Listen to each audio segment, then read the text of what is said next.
Hey team, it's Timbo here. Before the marketing gold comes raining down on us all, the Small Business Big Marketing Show is brought to you by WebCentral and Designcrowd, two businesses that care deeply, very deeply about your marketing. You know, I've worked in or on marketing all my life, some 27 years, but who's counting? And if there's one thing I know for sure, design plays an integral role in ensuring a business stands out and gets noticed. Back in my day, working for Australia's biggest advertising agency, great design and art direction did not come cheaply. In fact, I vaguely remember sending an invoice to a blue chip corporate client for around $5,000 for a business card design. Well, it doesn't have to be that way at all. Great design can be beautifully inexpensive. You just need to know the right peeps.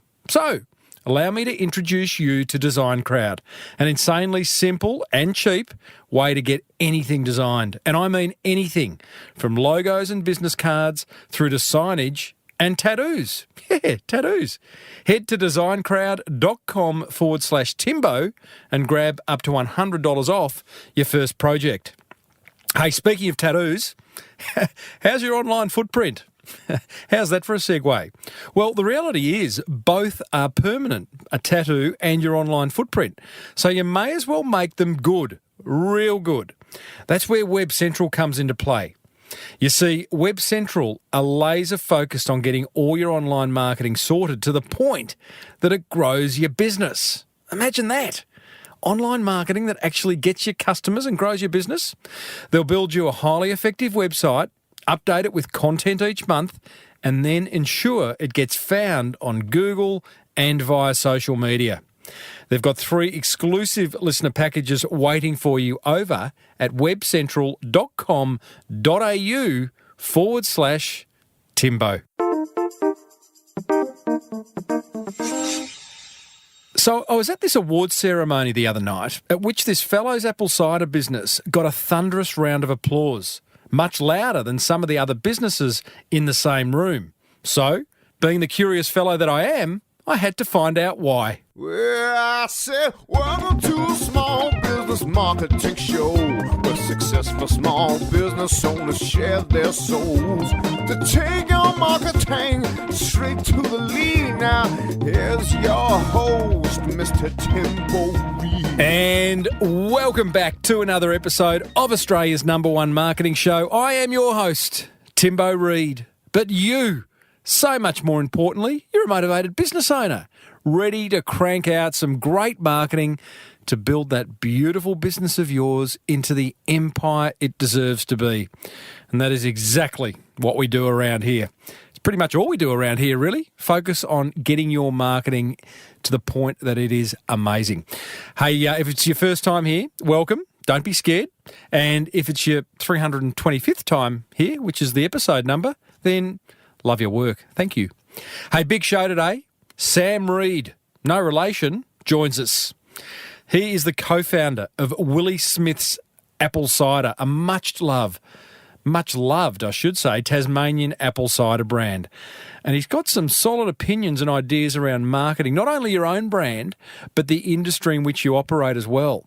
Plus, him and his team have just finished putting together a local festival attended by 14,000 people. How's that for a bit of good marketing? Hey, also inside this episode, I share some icebreaker questions that I use during my pre-interview chats, which I thought would help you. And I use them in general when meeting people for the first time. I think they're a lot of fun. They get past the surface and fast-track getting to know someone at a much, much deeper level. And I even give you my answers to each of the 10 questions I'm going to share with you. Yep, it gets personal, this one. As per usual, there is marketing GOLD dripping from the ceiling over here at Small Business Big Marketing's HQ. So let's get stuck right in. Coming up after this fireside chat, I share my top 10 favourite questions I use to start interesting conversations. But first, let's get stuck into today's guest, hey? Sam Reid, the co-founder of cider brand Willie Smiths. I met Sam at the recent Telstra Business Awards in Tasmania. Now, one of my jobs as the MC of those awards was to announce the finalists for each category and read out a short bio about their business. Each business always got a round of applause, as you would expect, although some got a much bigger round of applause than others. Willie Smiths Cider got the biggest by far. Quite heartfelt, I must say. So, in kicked my marketing brain. What are they doing that other businesses aren't? What makes them so special? Basically, I was thinking, why all the love for Willie Smiths?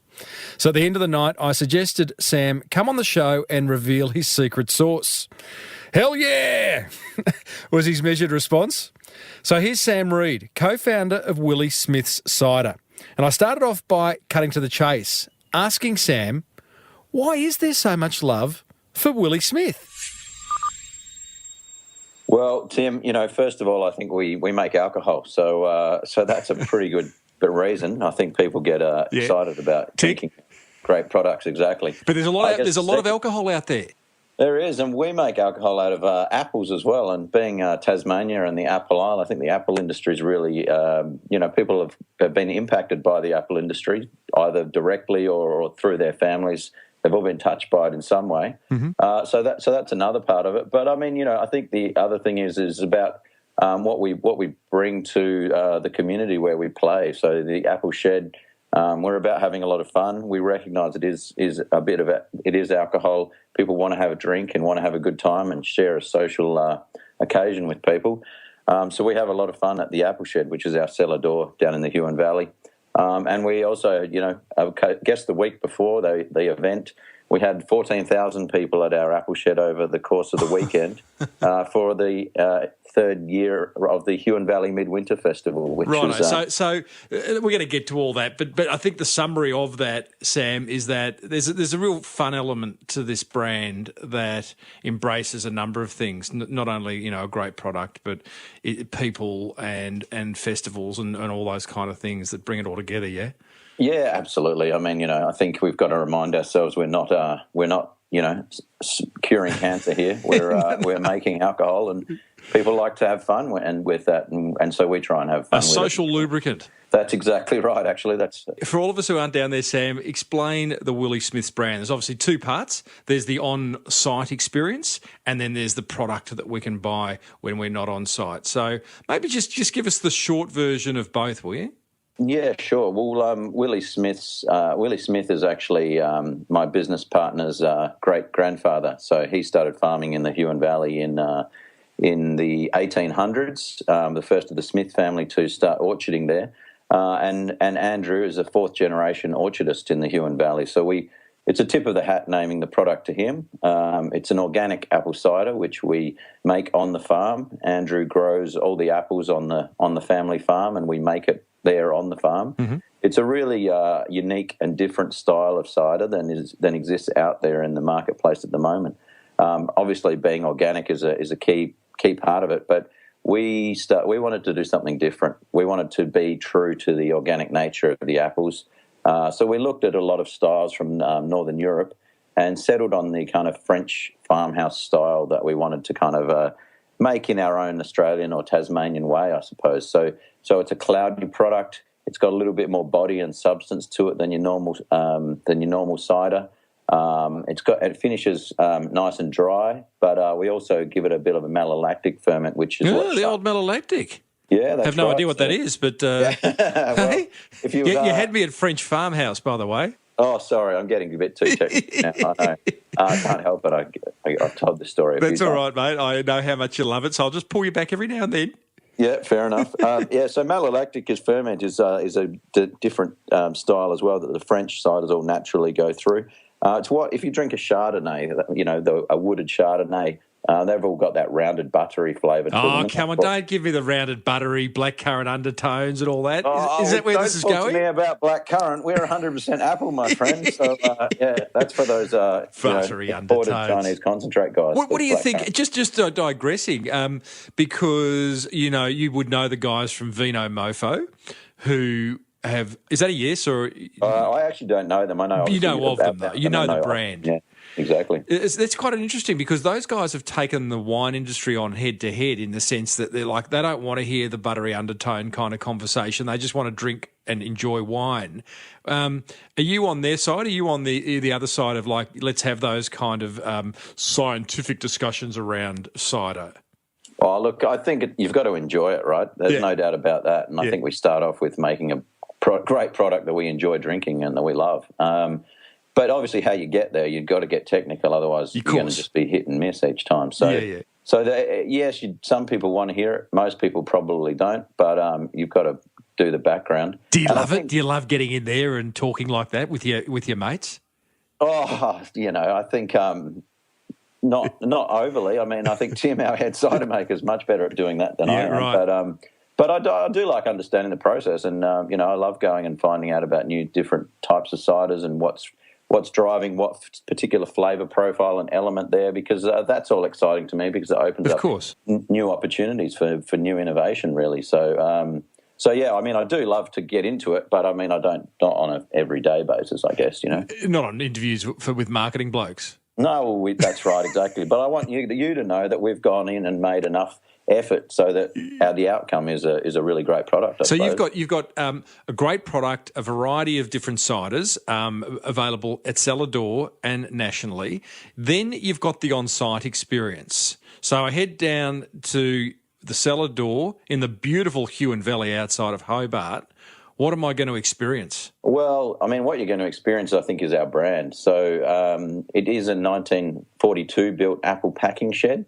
So it's filled with all kinds of artefacts and paraphernalia. It once was an old apple and heritage museum, and we thought, you know what, it's a bit dusty, it's a bit crappy, it's kind of the world's biggest junk store. What this really needs is a bit of a facelift to bring people into it and educate the people about the history of the Huon Valley.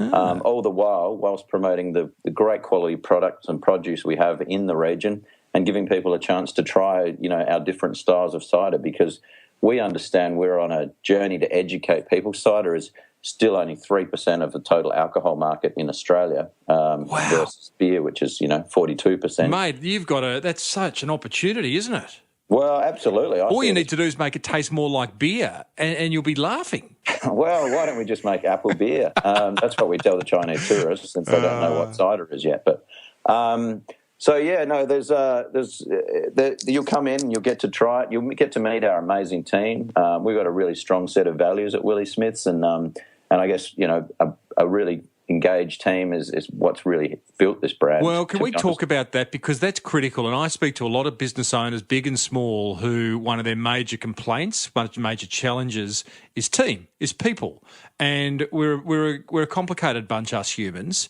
I've read some stuff from team members about the Willie Smiths brand, and they love it. They're so proud to work for it. You've got a set of values. How have you created this culture? Well, I think we've created it by letting people add themselves and their own personality to it to a certain extent. We started off with a pretty clear vision of where we want to go, and we are really about changing drinking habits of Australians, really, because we want people to not only start drinking cider, but start drinking cider made from Australian But apples.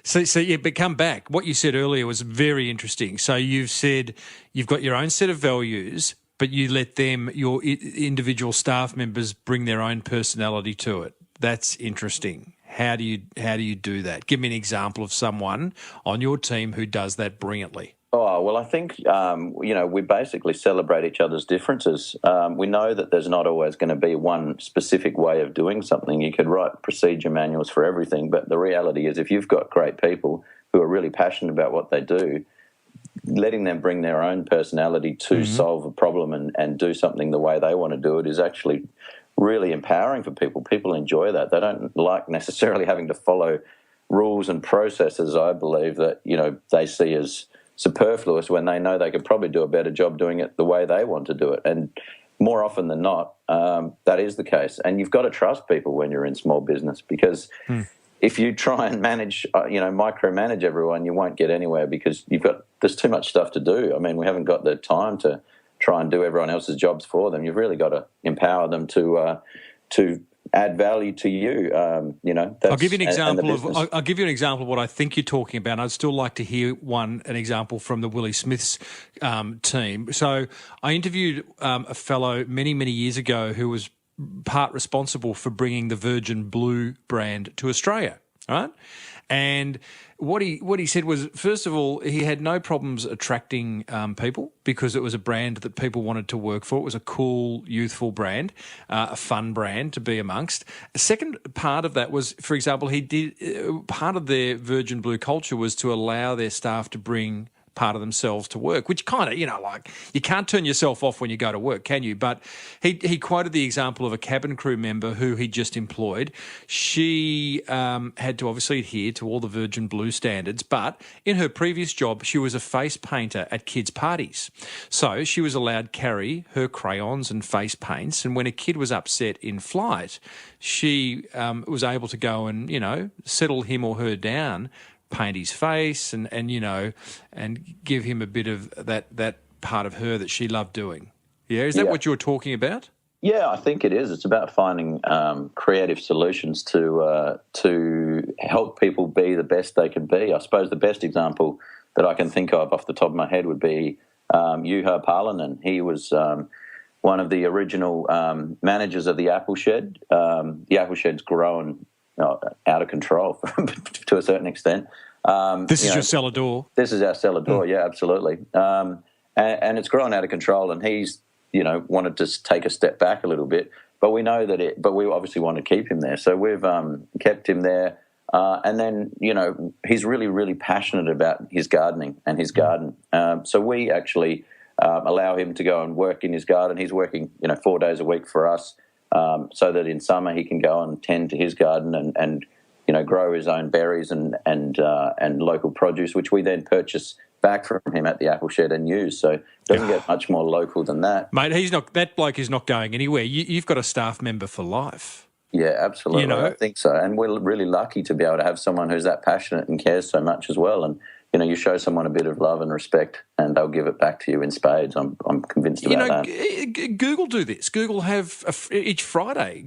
I can't remember what they call it, but every staff member is allowed to allocate 20% of their working week to their own projects, because Google know that that'll satisfy their whole personal kind of need to do that, and secondly, some of those projects may well become part of the Google empire at some point. So, as a business owner, Sam, is that a tough thing to do, to hand over some freedom to your staff, or is it just a non-negotiable?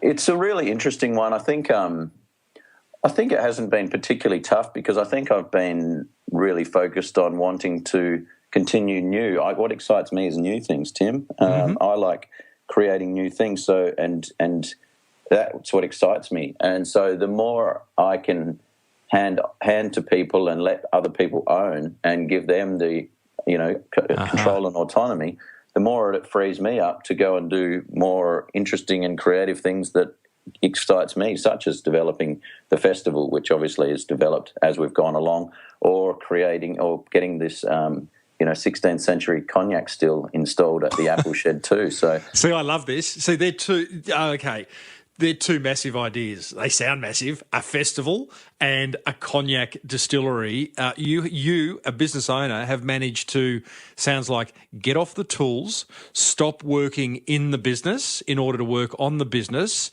and be, I'm going to say, scarily innovative. That's really inspiring stuff, Sammy. You mean, it's clearly, it sounds like it comes easy to you. Do you have a tip for those listening on how they could do a bit more of that in their business? Well, I think I really don't know, Tim, to be honest. I wish I did have a tip. That's because it comes naturally to you, mate, I think. But do you understand the fact that there's a lot of business owners out there who can't let go? Yes, I totally understand that because I see it regularly in my day-to-day dealings, and I see that people do struggle to let go.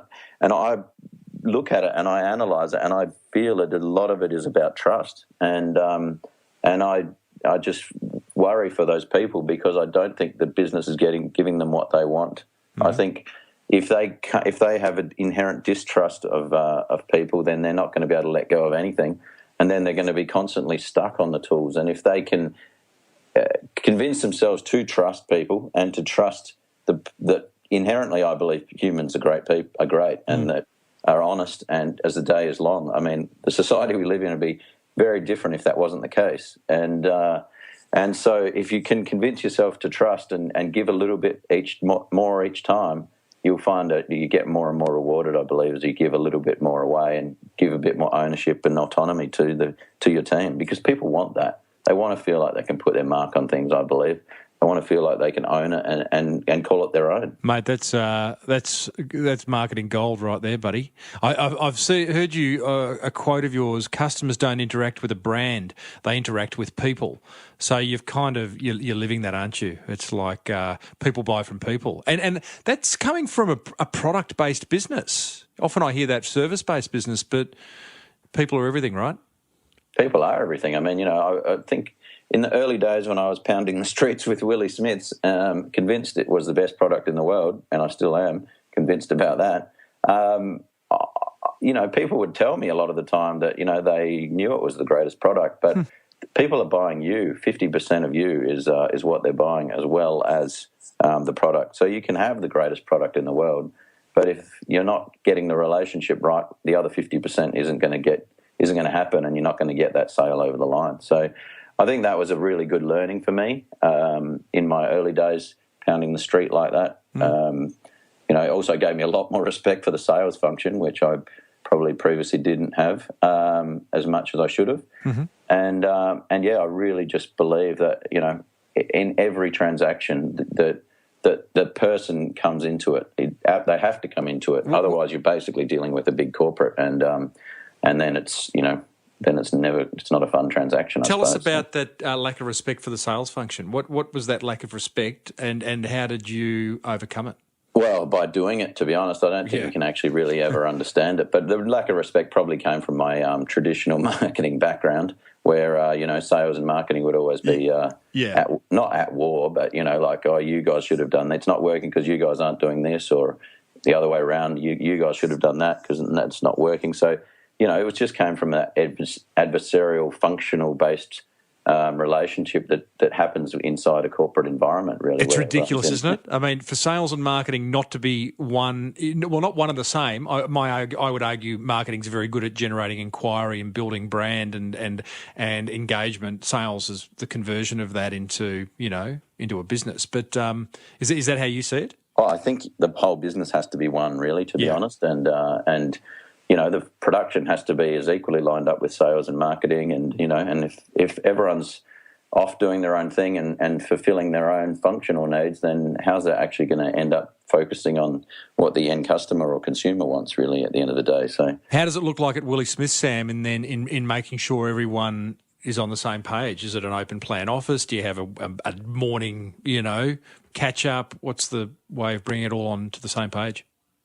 Well, I mean, I guess this is a challenge I'm now facing as we get a little bit bigger and we actually have people in specific roles, in specific functions to do things. I guess previously when we started, it was Smithy and I doing everything, so that made it fairly easy to keep everyone on the same page. It was the two of us.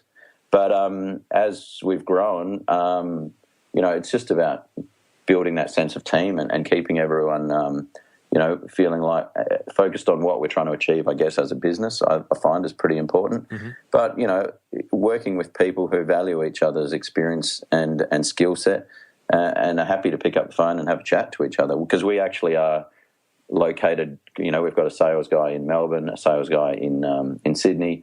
We've got the apple shed, and then the cider is down, another kilometre down the road too. Mm-hmm. So we're not all in the same place. We're all scattered all over the place. So we do have to use, a lot of phone calls, a lot of Skype calls, monthly meetings, annual getaways, to really make sure we were bringing that sense of team. And the festival was fantastic, though. We had all of us pitching in. Didn't matter whether you're, in a marketing person or a salesperson or production or working in the apple shed. At 6 a.m. on the morning of the festival, after we'd had wind and snow and tents ripped apart, we were all there making sure this festival was going to happen, and it was great way to unite everyone and bring that I can sense of imagine. team. I really want to explore the festival. First, just wrap some numbers around it for us. Where is Willie Smiths at as a brand? Whatever numbers you're willing to share, annual turnover, staff, you tell me. Yeah, sure. Well, I think the Australian cider market is, around about 100 million litres. We're about, 0.2% of that. So we're a very, very small part of the Australian cider market. It's our goal that we want to get to 1% of that is our kind of medium to short term goal that we want to get to, and we want to start making a difference and helping people understand about Australian cider made from Australian apples. We've probably got about 35 people, about 20 full-time equivalents, I suppose, with half of that being at the cellar door and the apple shed. Obviously, hospitality is a big part of the business, and being a service part of the business, you need a lot of staff there as well. So that's kind of the scale of where we're at the moment. Okay. Tell me, you made an interesting point before. You believe you're the best apple cider product in the world. That's coming from a father who loves his child dearly. Yep. Founder syndrome, I think they call it. Well, okay. But obviously there's some very strong belief there. You've got 0.2% of the cider market. Your goal is 1%. Why not bigger? Should the best cider in the world be the most popular cider in the world? How do you know when you've really made it? Yeah, I don't believe the best cider in the world should be the most popular cider in the world. So you're happy to stay small? Well, happy to stay the right size, I think, is probably the most important thing, because I think we all know that if we think about what's the best champagne in the world, I don't know what the best champagne of the world is. I heard there's this one in France that does about 6 million bottles a year. That's not the biggest, but it's the best. And they don't. They can't grow that much bigger. They're using their own estate grapes to make that champagne, and they want full control of the process end to end, like we do at Willie Smiths as well. So that, I guess, to a certain extent, a limiting factor, and they're renowned as the best champagne in the world. So I think it's about right size for you. So does that mean then, Sam, that you then, that best champagne in the world of 6 million bottles, I'm guessing, is not cheap, right? So Correct. Is therefore pricing a key strategy for you, being a premium product? Oh, pricing's absolutely key for a number of reasons. Because obviously you need to make profit, otherwise you can't continue. And I'm pretty sure I know there's a few people out in the market who are pricing below cost or haven't worked it out yet, but they are. And so that's long-term not sustainable, as you know. But it's also a really good indicator of quality. If you believe you're making it's a weird indicator of quality. Weird? Yeah. In some sense, I've always think pricing's fascinating because we as humans, we kind of look at something that's expensive, or at least I do, and you kind of draw the conclusion that it must be very good. Not always the case. Yeah, no, I think that's true. But at the same time, you've got to back yourself. If you believe you've got a great product, you've got to back yourself in the pricing as well. And we spent a long time talking about what the price was going to be when we went to market, and we were, obviously nervous and freaking out about it, but people have responded to it, and people have appreciated that we are making a unique product that's very differentiated out there, and people are willing to pay for it. So you are a premium cider, yeah? Like, give us a absolutely. kind of. I had no idea. What's a bottle of cider worth, generally? Well, our 4-pack of Willie Smiths will retail for about $24, I guess. Yeah, okay, it's up there. Yeah. And, there's obviously the extreme on the other end, which probably I don't want to go into too much, the imported Chinese concentrate ciders that sell Breathe, right, Sam. Let it out, mate. Sorry, Tim, I've gone into it. But the ciders that use imported Chinese concentrate that obviously is cheap as chips, that they sell, a 10-pack for $20. So that's the other end of the scale. That gets your blood boiling, doesn't it? Well, what gets my blood boiling, Tim, is the fact that there are labelling conventions don't exist out there, so that people can't pick up a can and go, yes, that's using Chinese ingredients, and pick up our bottle and go, yes, that's using Australian ingredients, and I can make an informed choice as a consumer. That gets my blood boiling, Tim. So are we talking about some quite big brands doing this? Well, majority of the market, Jeez. Unfortunately. So what's interesting in talking to you leading into this interview, one of the things that you've taken on, and I think this is very noble of you as a small business, is you are willing to help educate the category, the buyers and me, customers, about the difference between imported cider concentrate and drinking cider made from fresh local apples from Tasmania. That's a tough job, and it can be an expensive and time-consuming job, but you're willing to take it on. Yeah, I think I am willing to take it on because I guess what motivates me is bringing better quality drinking experiences to people. So someone's got to take a stand. If it's not me, then or it's not us, then who's going to do it? Have you tried to get other brands within the category to help you? Yeah, no, I'm president of Cider Australia, which is, so, we're an association of cider producers from around Australia. We're all working together with the same goal here of trying to educate people about that. And we've been lobbying the government hard on labelling laws. We're trying to work with Horticulture Innovation Australia to get a designation on pack that signifies Australian apples. We're working on many fronts to try and make this happen. But at the moment, we don't obviously have the budget to actually get out there with a mass consumer campaign. So it really is, one sale at a time, one drink at a time, one festival at a time, one punter you're speaking to at a time. Good on you, mate. Well, I'm happy to spread the word because, massive difference between a bit of concentrate versus a few fresh apples. Now, tell me, this festival, you keep teasing us with it. I know it's a massive marketing play for the Willie Smiths brand. So, explain what it is. What's it called? What's involved? Well, it's the Huon Valley Midwinter Festival, and when we started Willie Smiths, we always wanted to have a festival that was about the apple. Back in the day, there was the apple festival at harvest time in the Huon Valley every year. It was all about March every year, and as the apple industry declined and lost relevance, the festival went by the wayside as well. Part of what we're doing is trying to reignite, I suppose, the apple isle, or at least bring that heritage and history back.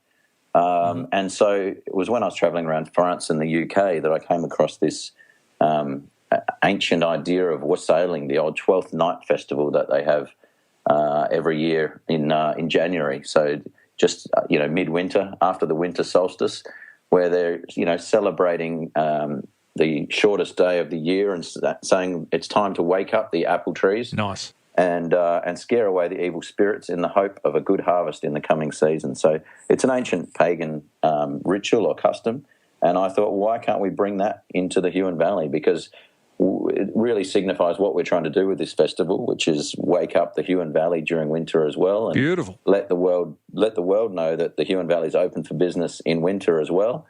Because it's always a slow time of year for tourism in both Tasmania and the Huon Valley.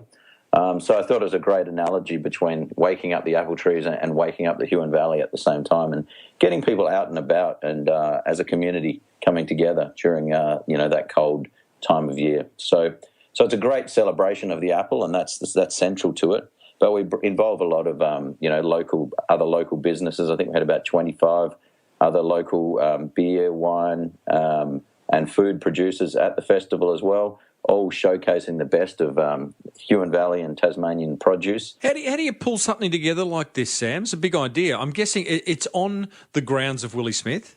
That's right, It is. And actually our next-door neighbours, we talked to our two next-door neighbours and work with them, and they let us, take over their properties. What do they do? Extent. Well, the one north of us is Tony O'Connell. He's a organic blueberry farmer, and so he's got the so they're property farmers. Yep, that's right. And, so you knock on their door, hey, listen, we want to have a party, boys. Look, we're expecting 10 to 12, maybe 14,000 people. You in?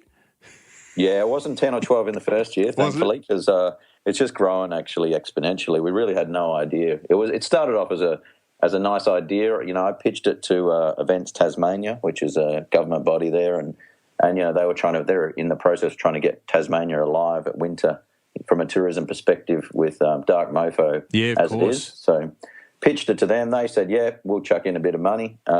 We really had no idea what to expect. we pulled it together and just were completely blown away by the turnout. You know, we had 4,500 people come in the first year. Wow. When we had just never done anything like it before.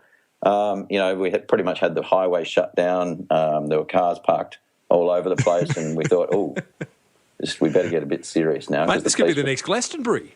Well, we call it Grovestonbury, Tim, actually. I love it. Yeah, definitely. So, have you been to Glastonbury?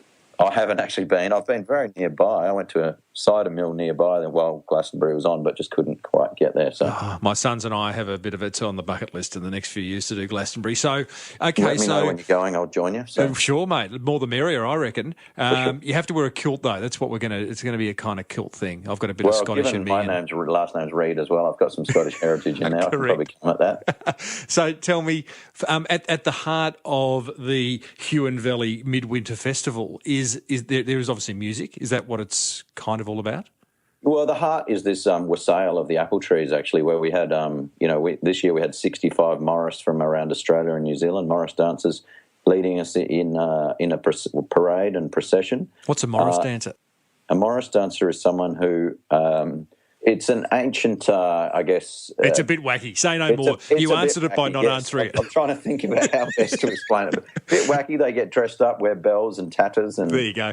Paint their faces. And say no more. Yeah, dance around, yeah. And okay, so that's at the heart of it. But now you have music now, right? Because like the one just gone, which was earlier this year, you had 14,000 people and there were bands playing? Yeah, no, absolutely. So it's very much about, we call it feasting, folk dancing, storytelling, all of these ancient traditions and customs that go together, really. So is it more like Burning Man?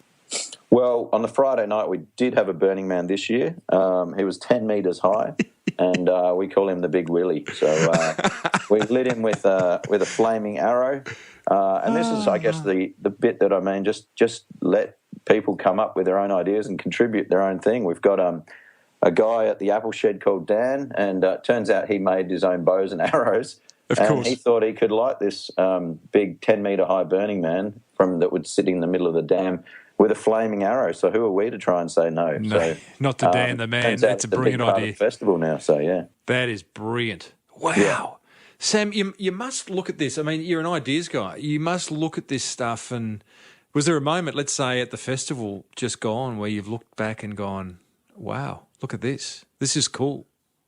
Yeah, I was probably too busy at this year's festival. Well, you're too pissed, but too busy, that's good. Well, a little bit that as well. But I think it was probably, my favourite part of the festival is actually on the Sunday evening.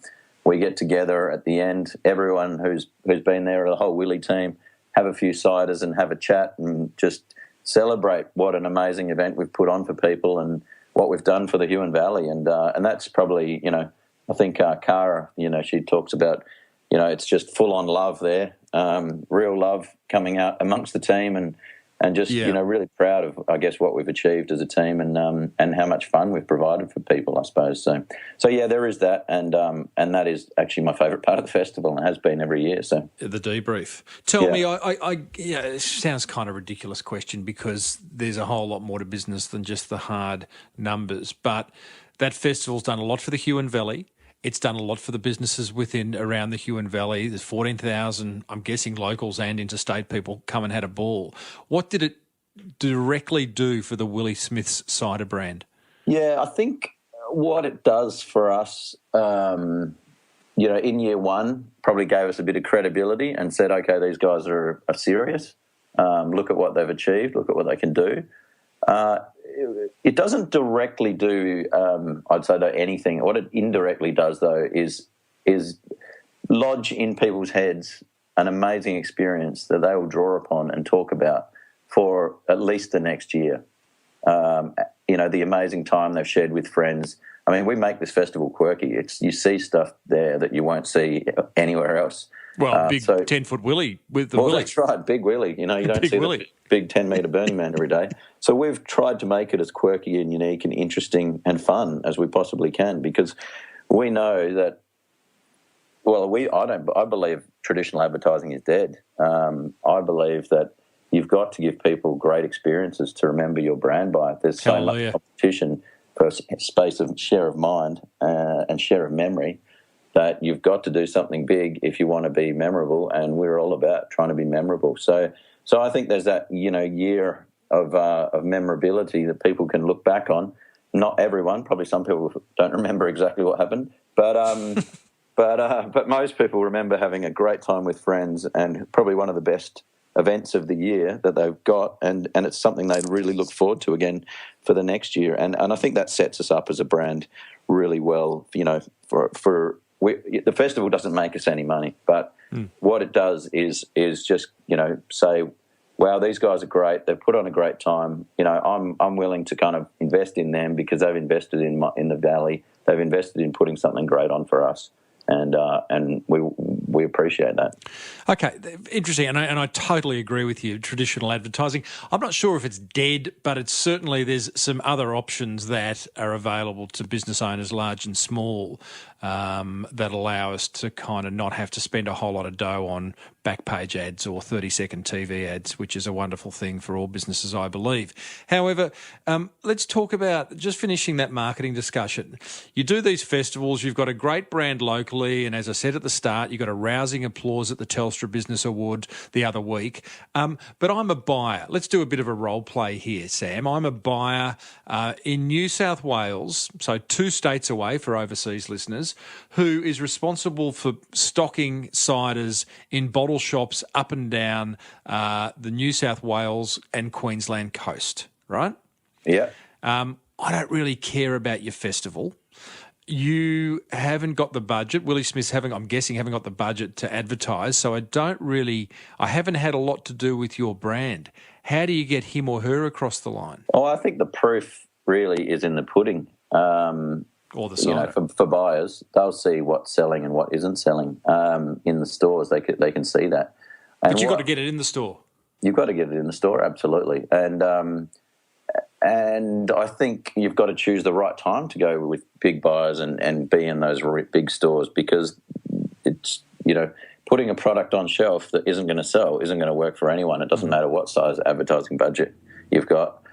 If you can't convince people to buy it, then, you can throw all the advertising money you want at it and it's still not going to move. Mm-hmm. And we're about, constant, I guess, growth, constant movement and constant evolution of our product. We don't want to sit still, and we don't want to go and get mass ranging and sell a lot of product one year and then find out it's not moving and get taken off shelf. So we want to be in the right places at the right time for our brand, I guess. Okay. But back to your point, I suppose, we're doing that by having these festivals. We did get 10% of our festival goers were from the mainland this year. They shared that experience. They will take that experience back to the mainland with them. Go into their bottle shop. Hey, where's Willie Smiths? Bottle shop, exactly. And not only that, though, they'll be advocates for the brand. We like to think we've built a fantastic community around our brand through the festival, through social media, through the events and other activities we do on the mainland as well. And so we've really built a community of I suppose, people who advocate for our brand because they appreciate what we do and they believe in it and they love it. So yeah, for me, that's what it's really about. Creating your evangelists, I suppose. We prefer to invest, in focus on 10 people and give them a great time than focus on 1,000 people and give them almost nothing. So. Okay, great. So do you have evangelists around the country that you kind of tap into, whether it be a well-known person or someone who just, madly spreads the Willie Smith word, and how do you manage them? We do have the evangelists, but whether or not we communicate to them on a one-to-one basis isn't the case. I'd say we've got evangelists on social media. You can see them. I can see them popping up and see them sharing with their friends and educating their friends and bringing them along to events when we're doing something in the state. So yeah, absolutely. But it's not like something I know all their names and I can email them and reward them. But I think Well, I think it's. I think it'd be nice to be able to do that, but it's. We're not quite in that kind of one-to-one space yet. Unfortunately, it's probably the way the world will go, and I imagine it will go that way. Well, it's not, again, I wouldn't say that's the be-all and end-all of a marketing strategy, but it would seem that's a marketing play that's only going to get harder as you get bigger. Yes, absolutely. Maybe you've got one although I think one-to-one data is actually going to get much stronger as we, as we evolve, as online evolves more and more. I mean, all the guys at Facebook are all about that. They're all trying to. Big data is the future, I think. So, mate, I love it. What a great story. I look forward to seeing it unfold. You kind of do you feel like you're at sort of day one of a very long journey? Oh, I'd say we're day 3. Day 3. Oh. Well, it's interesting absolutely. I say that because Jeff Bezos of Amazon only a year or two ago said Amazon's still in day 1, and I think there's so much upside. We're going to see so much growth in the way we market our businesses going forward, thanks to technology and the way it allows us to disrupt and your ability to go one-on-one with customers. And great, mate. I think it's a wonderful brand that you've created, and well done to you. No worries. Thanks very much. Really appreciate it. And Willie Smiths, website address would be www.williesmiths.com.au. That's WILLIE Smiths.com.au. Come and visit us in Tassie, guys. Correct. Tell them Timbo sent you. Thanks, Sam. Cheers, Tim. Well, there you go, team. Sam Reid, co-founder, Willie Smiths Cider. What a great story. Now, coming up, I've got my top 10 questions for starting interesting conversations, plus my top 3 attention grabbers from that fireside chat with Sam. But first, here's a word about a couple of businesses that want to help you build that beautiful business of yours into the empire it deserves to be.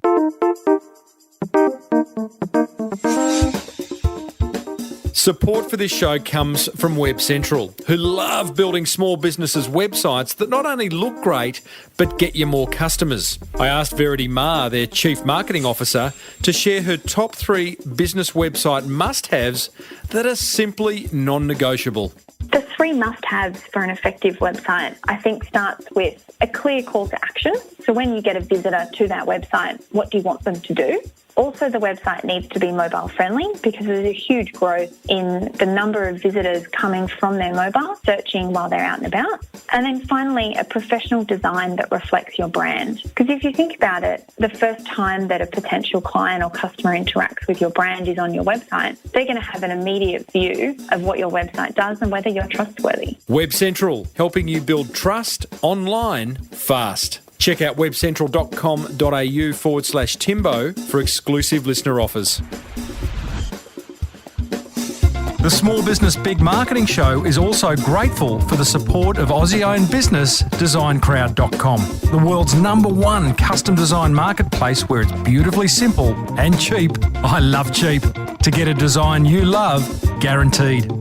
I asked founder Alec Lynch what problems Designcrowd solved for us small business owners. Buying design has traditionally been an expensive process, a slow process, and a risky process. Designcrowd's crowdsourcing solution fixes those problems. Designcrowd.com, a faster, cheaper, more creative way to get a custom logo, graphic, or print design for your business. For a special VIP offer that can save you up to $100 on your first design, visit designcrowd.com/Timbo. Righto, my top 3 attention grabbers from a chat with Sam Reid of Willie Smiths Cider. Number 1, I loved Sam's tip on how to attract and retain great staff, a challenge for all small business owners. Let people add themselves and their personality to your culture. That's what he said. Have them solve problems in their own way, in their own style. And it's incredibly empowering for them, he said. The bottom line, stop trying to micromanage everyone. And you might find they enjoy their job more and bring a lot more to the table each and every day. Attention grabber number 2, free yourself up so you can create new things. I love Sam's passion for creativity and innovation. The festival wouldn't have happened if he hadn't created space between the day-to-day running of the business and time to think. Who's guilty of not doing that? Hands up. I am. But when I do find time to sit and think or walk and think, it's bloody beautiful. So here's a couple of ways to create that time. Number 1, be less controlling and trust that your staff will solve problems in their own way. And number 2, offshore process-driven tasks. Identify all those tasks that are taking up your precious time and money and send them to places like the Philippines. We've covered this at length in past episodes, but if you want to cut to the chase, check out cornerstonebusinesssolutions.com.au. It's an offshoring business that I have an interest in because I believe in what they are doing is needed so much by businesses everywhere. And attention grabber number 3 following my chat with Will Smith. Well, it wasn't Will Smith, it was actually Sam Reid, wasn't it? We're all about being memorable, is what he said. Now, are you trying to be memorable in your business? And if not, why not? I'm guessing as a listener of this show, you're constantly looking for ways to stay on your customers' shopping list. And so you should be.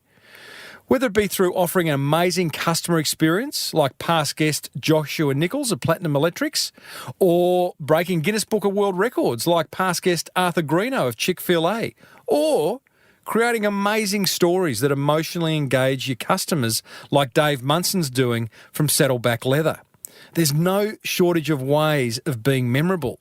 So just choose one and get on with it. So that's what grabbed my attention, team. What grabbed yours? I would love to know. Please take the time out.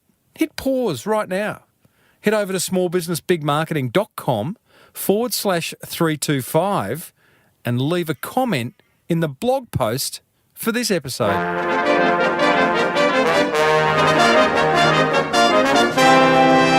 And now it's time for my top 10 icebreaker questions for starting interesting conversations.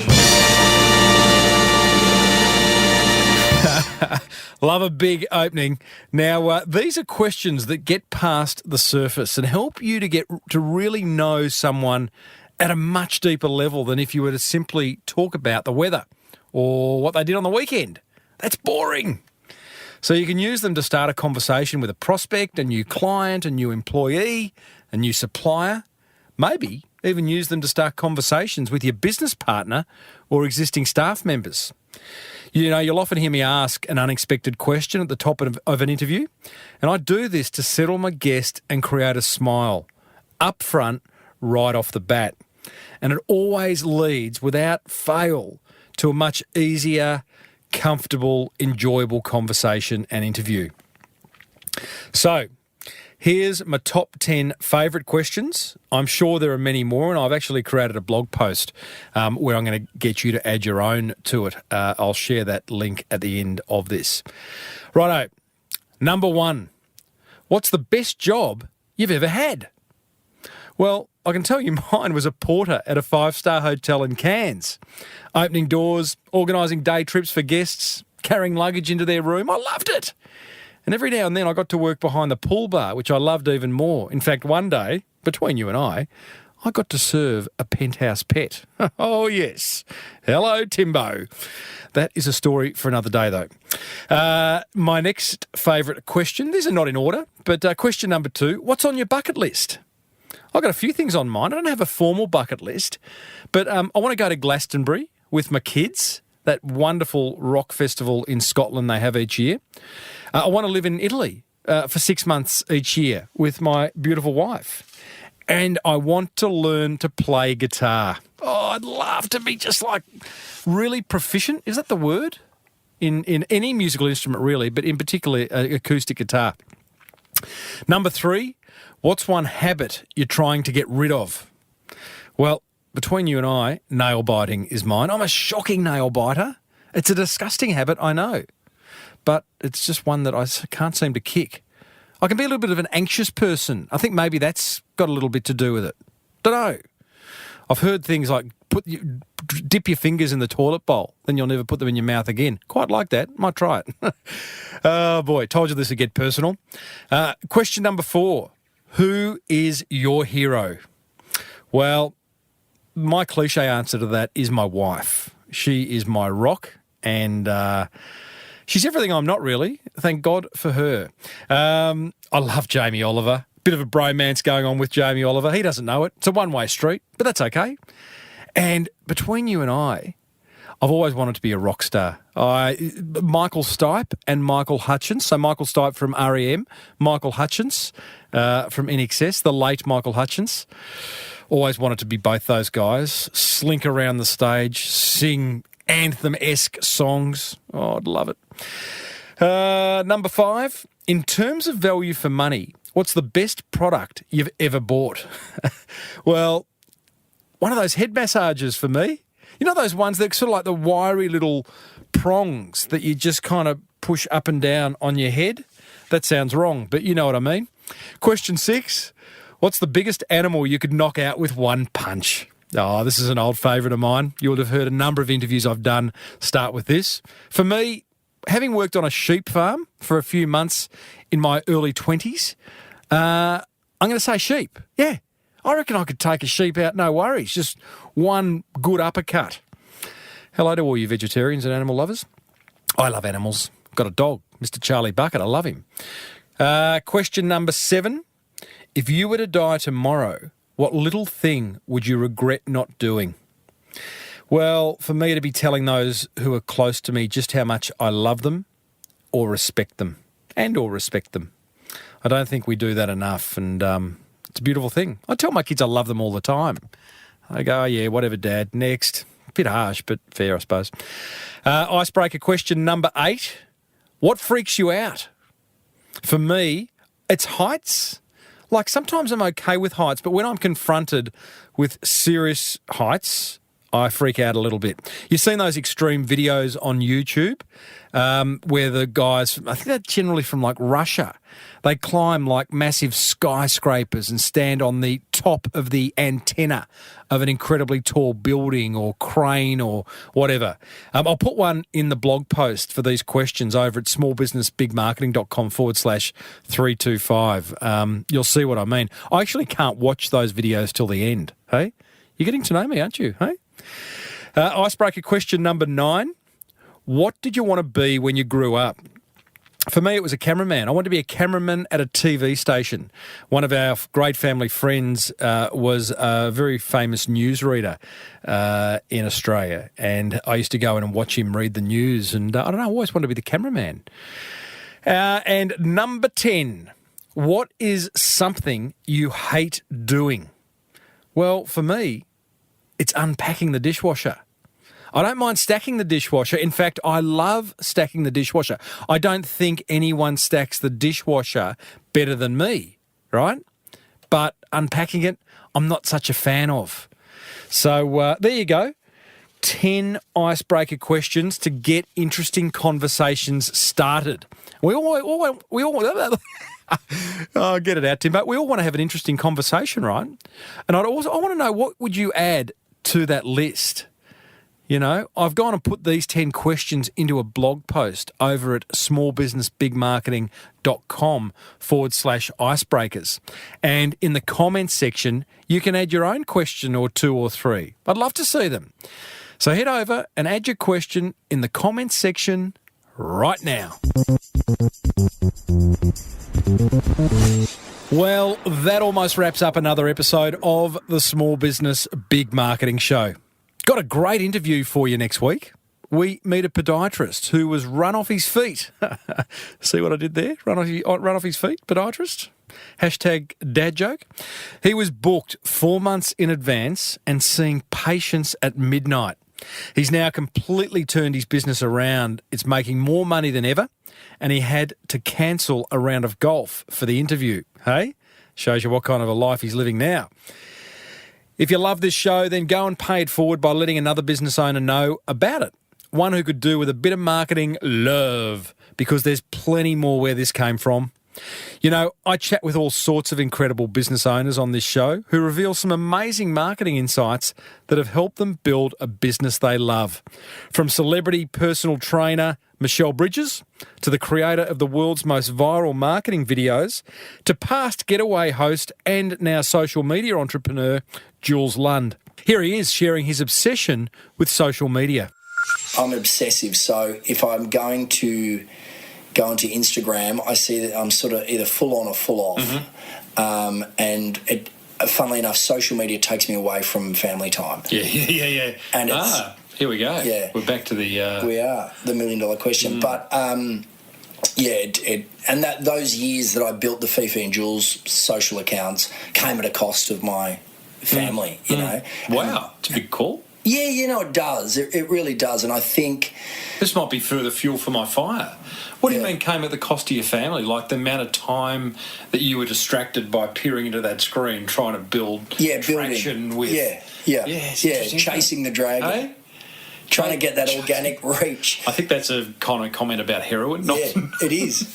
That's what I mean. But social media is like a drug because it gives you that instant fix. Yeah. Again, you know. Yeah.